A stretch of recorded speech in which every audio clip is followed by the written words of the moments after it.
প্রিয় মুসলিম ভাই বোনের আসসালামু আলাইকুম রহমতুল্লাহি ওবরাকাতু।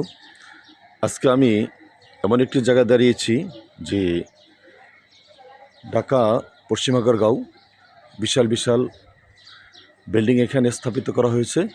দেখা যাচ্ছে 8তলা 10তলা 15তলা 20তলা এরকম বিল্ডিং আছে। বাংলাদেশেও 24তলা বিল্ডিংও আছে, কিন্তু পাওয়া যাচ্ছে। কিন্তু দেখেন আল্লাহর কি রহমত, আল্লাহর কি কুদরত যে আমরা যে জমিনে দাঁড়িয়েছি, আমি জমিনে দাঁড়িয়ে কথা বলতেছি, এটা আল্লাহরই সৃষ্টি। কিন্তু এই জমিনটাকে বলা যায় তাহাতাসারা, আর 7 আসমান আমার উপরে আছেন, এই আসমানের নিচে আমি দাঁড়িয়ে আছি। তাইলে বিজ্ঞানীরা রিসার্চ করে বের করেছেন পৃথিবীটা একটি গোল আকৃতি, বলের মতন। পৃথিবীটা একটি বলের আকৃতি, তাহলে আমরা বলের ভিতরে আছি। পৃথিবীটা বল মনে করেন, আমরা বলের ভিতরে আছি।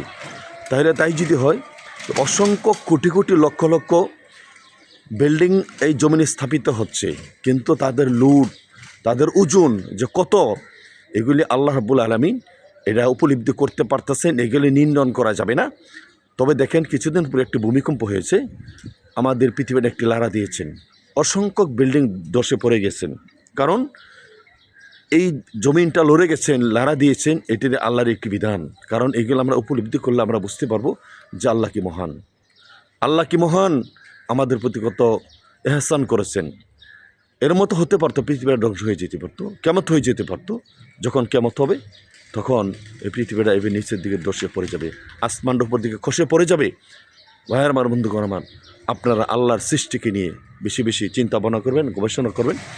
তাহলে আমার ভিতর, আপনার ভিতরে আল্লাহ প্রদত্ত আল্লাহর যে সৃষ্টির যে বিধান, যে লক্ষ্য, চেতনা, আল্লাহকে চিনার একটি রাস্তা খুলে যাবে।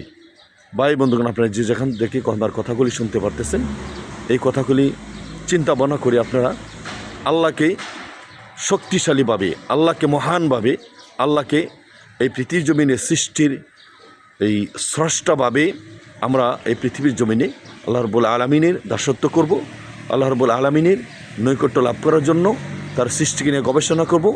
আমি আরেকটা শেষে একটি কথা বলতে চাচ্ছি। কথাটি হলো যে আমরা আল্লাহর সৃষ্টিকে ভালোবাসবো। আল্লাহর এই জমিনের মাঝে, আসমানের নিচে জমিনের উপর যত আল্লাহর সৃষ্টি আছেন, আল্লাহ বলছেন সমস্ত সৃষ্টি আমারই করা। সকলে আল্লাহ রাব্বুল আলামিন বলছেন সকল সৃষ্টি আমি আল্লাহর গুণগান করি, আমি আল্লাহর জিকির করি, আমি আল্লাহর ইবাদত করি। ভাইগণ বন্ধুগণ আমার, আপনারা এই কথাগুলি বিবেচনা করে যদি আপনাদের ভালো লাগে, এই কথাগুলি অন্যের কাছে আপনারা আলোচনা করবেন, গবেষণা করবেন, তাহলে আমাদের দিলটা নরম হয়ে যাবে। অন্য ভাই আল্লাহকে চেনার মতো, আল্লাহকে বোঝার মতো, আল্লাহর সৃষ্টি, আল্লাহর কৌশল, আল্লাহর কারিশমাকে বোঝার মতো তার ভিতরে জ্ঞান চলে আসবে। সকলেই ভালো থাকেন। আল্লাহ রাব্বুল আলামিন আমাদেরকে, সকল মুসলমানদেরকে আল্লাহর সৃষ্টিকে ভালোবাসা, আল্লাহর মাহাত্ম্য, আল্লাহর যে কুদরত এই পৃথিবীর জমিনে সৃষ্টির মাঝে নিহিত আছে, আমরা সেইগুলিকে বেশি বেশি উপলব্ধি করি।